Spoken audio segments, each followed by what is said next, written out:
Muy buenos días, queridos amigos, estimados hermanos. Hoy es miércoles 17 de diciembre del año 2025 y vamos a reflexionar la lección de escuela sabática que se titula La ira de Dios. La expresión la ira de Dios nos parece a primera instancia una expresión muy fuerte, rara y hasta incompatible viniendo de Dios, pero no debemos martirizarnos con esta expresión. Debemos comprender que la ira de Dios no es otra cosa más que la ejecución de sus juicios como un juez justo. Ahora, ¿por qué decimos que es un juez justo? Y la ira de Dios y sus juicios son justos, porque el Señor nunca ha ejecutado un juicio contra ninguno de sus hijos en forma arbitraria. Es decir, el Señor antes de ejecutar sus juicios siempre hace advertencias, exhortaciones, llamados, y sobre nadie cae un juicio o la ira de Dios sin saber que eso iba a ocurrir. Es decir, a nadie le sorprende, a nadie le cae por sorpresa. Sobre quienes han caído los juicios de Dios han sido advertidos antes y sabían las consecuencias que traerían sus malas decisiones. Notemos los siguientes pasajes bíblicos: Josué capítulo 23, versos 15 y 16. Pero así como ha venido sobre vosotros toda palabra buena que Jehová vuestro Dios os había dicho, también traerá Jehová sobre vosotros toda palabra mala. Note bien, ahí el Señor les está diciendo, a nadie le va a sorprender si el juicio cae sobre ellos, hasta destruiros de sobre la tierra que Jehová vuestro Dios os ha dado. Si traspasareis el pacto de Jehová vuestro Dios que él os ha mandado, yendo y honrando a dioses ajenos e inclinándoos sobre ellos, entonces la ira de Jehová se encenderá contra vosotros y pereceréis prontamente de esta buena tierra que él os ha dado. Ahí está bien clara la advertencia de lo que habría de suceder si el pueblo desobedecía el pacto, no cumplía esa parte del pacto. El juicio, la ira de Dios caería sobre ellos. Números 11:33, aún estaba la carne entre los dientes de ellos antes que fuese masticada, cuando la ira de Jehová se encendió en el pueblo e hirió Jehová al pueblo con una plaga muy grande. Aquí también ellos habían sido advertidos, pero se rebelaron en contra del Señor, despreciaron el maná. Segundo de Crónicas, capítulo 36, verso 16. Mas ellos hacían escarnio de los mensajeros de Dios y menospreciaban sus palabras, burlándose de sus profetas, y hasta que subió la ira de Jehová contra su pueblo y no hubo ya remedio. Apocalipsis 14:10. Él también beberá del vino de la ira de Dios, que ha sido vaciado puro en el cáliz de su ira, y será atormentado con fuego y azufre delante de los santos ángeles y del Cordero. Apocalipsis 14:19.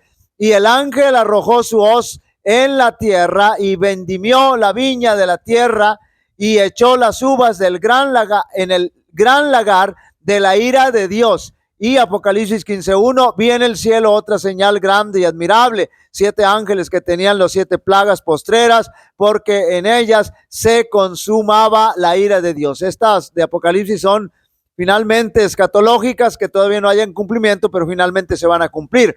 Estos son algunos ejemplos respecto a la ira de Dios ejecutada a través de sus juicios, y se denomina ira de Dios, escuche bien, porque va dirigida contra el pecado, porque en realidad lo que Dios aborrece es el pecado, no al pecador. Aun cuando no proceda el pecador al arrepentimiento, el Señor le ama, pero su ira, sus juicios tienen que llegar sobre la persona porque no quiso separarse del pecado. Y el Señor no tiene más remedio que destruir el pecado donde quiera que se encuentre. Por eso siempre hemos dicho que el Señor no nos va a salvar de nuestros pecados, nos va a salvar de nuestros pecados, pero no con nuestros pecados. Debemos separarnos del pecado. Debo ser bien concreto al respecto de la ira de Dios, es decir, de la ejecución de sus juicios, porque la real manifestación de la ira de Dios en el fin del tiempo, serán las 7 plagas postreras de las que presenta el Apocalipsis 16, y en ocasión de su tercera venida tendrá lugar la última manifestación de la ira de Dios contra el pecado, donde finalmente será erradicado y borrado por siempre cuando se ejecute la sentencia final sobre el pecado. En el contexto del libro de Josué que hemos estado estudiando, hemos comprendido que así como el Señor ejecutó sus juicios, su ira contra los cananeos, también lo ha hecho en contra de su pueblo cuando no cumplieron la parte que les correspondía del pacto. Pero en ambos casos, es decir, de los cananeos y del pueblo hebreo, el Señor mandó advertencias y dio múltiples oportunidades para que se arrepintieran de su pecado y la ira de sus juicios no cayera sobre ellos. Eso nos indica que nuestro Dios es nuestro juez y es un juez justo. Algunos argumentan que porque Dios es amor no podemos hablar de Él como un Dios del cual podemos provocar su ira, pero debemos recordar que nuestro Dios en efecto es un Dios de amor, pero también es un Dios justo, un Dios de justicia. Recordemos que el Señor nos ha amado de pura gracia, es decir, no merecemos su amor, pero Él quiere amarnos y también nos ha amado de pura justicia, es decir, ejecuta sus juicios sobre el pecador por amor al pecador mismo y por amor al resto de la creación. Los juicios de Dios no son una manifestación, escuche bien, de sus emociones, es decir, por venganza, por odio, porque está enojado. Se usa la ira de Dios para referirse a sus juicios, pero no porque esté iracundo o cualquier otra emoción negativa, sino que son consecuencia natural de nuestras malas decisiones. Es una manifestación de su justicia por amor, como el juez del universo. En una visión de noche yo estaba sobre una altura de donde veía las casas sacudirse como el viento sacude los juncos, los edificios grandes y pequeños se derrumbaban, los sitios de recreo, los teatros, los hoteles, los palacios suntuosos eran conmovidos y derribados. Muchas vidas eran destruidas y los lamentos de los heridos y aterrorizados llenaban el espacio. Los ángeles destructores enviados por Dios estaban obrando un simple toque y los edificios construidos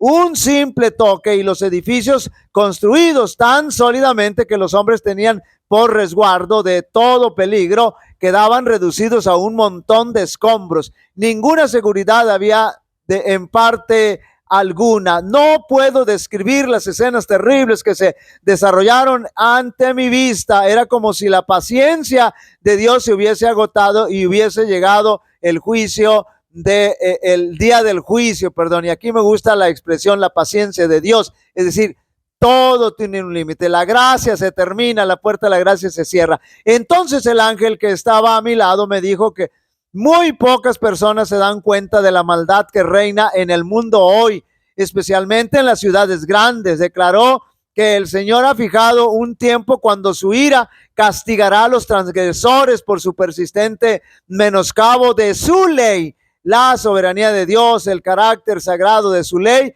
deben ser manifestados a los que rehúsan obstinadamente obedecer al Rey de Reyes. Los que prefieren quedar infieles habrán de ser heridos por los juicios misericordiosos, note bien, a fin de que, si posible fuere, lleguen a percatarse de la culpabilidad de su conducta. Aunque el divino soberano soporte con paciencia la maldad, no puede ser engañado, no callará para siempre. Su autoridad y supremacía como príncipe del universo deben ser conocidas, reconocidas, y las justas demandas de su ley vindicadas. Hasta la tolerancia de Dios tiene límites, note bien, y muchos están superándolos, han sobrepasado los límites de la gracia, y por lo tanto Dios debe intervenir y vindicar su propio honor, porque Dios es justicia también. Cuando el Señor salga como vengador, vendrá también como protector de todos aquellos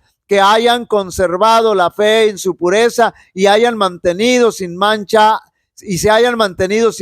del pecado. Aquellos que rindieron el informe desalentador inundaron de desánimo el campamento de Israel al sentir oposición a su testimonio negativo y ilegítimo. Sirvieron a los poderes satánicos, note bien, rebelándose abiertamente, y arrastraron consigo a la congregación devastada únicamente para que adoptaran la visión que ellos tenían de la tierra. La congregación tomó el lado errado e inspirada por agentes satánicos, note bien, se alzaron contra los espías fieles y pidieron que se lapidara a Josué, es decir, que se les apedreara a Josué y a Caleb, quienes se atrevieron a presentar una visión genuina de aquella tierra.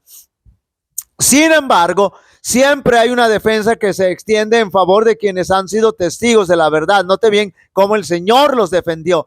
¿Qué fue lo que salvó las vidas de Josué y Caleb? Pero la gloria de Jehová se mostró en el tabernáculo de reunión ante todos los hijos de Israel y salieron despavoridos, espantados. Hay aquí una evidencia positiva. La ira del Señor se manifestó en contra de ese sector faccioso, quienes habían sido bendecidos con gran luz y preciosas oportunidades de conocer la voluntad de Dios que les había sido comunicada por Cristo mismo, el dirigente invisible, quien estaba envuelto en la columna de nube durante el día y la columna de fuego durante la noche. Esa columna de nube y de fuego en la noche representa a Cristo Jesús.